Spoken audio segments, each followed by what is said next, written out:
Air quality को लेकर कोलकाता और हावड़ा से आज की अहम अपडेट सामने आई है। एयर क्वालिटी बुलेटिन की रिपोर्ट के मुताबिक कोलकाता और हावड़ा के कई इलाकों की हवा काफी वक्त से पोर और कुछ जगहों पर वेरी पोर दर्जे पर है।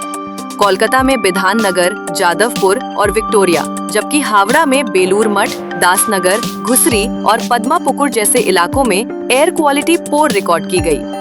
Ravindra Bharati university BT road campus के मॉनिटरिंग स्टेशन ने very poor air quality report की है, जबकि बाकी जगहों पर हवा मॉडरेट कैटेगरी में है। बुलेटिन के मुताबिक संडे को दोनों शहरों में PM 2.5 प्रोमिनेंट पॉल्यूटेंट पाया गया। CSE की एग्जीक्यूटिव डायरेक्टर अनुमिता रॉय चौधरी का कहना है कि PM 2.5 पर कंट्रोल पाना जरूरी है, क्योंकि उसमें डस्ट का हिस्सा कम होता है।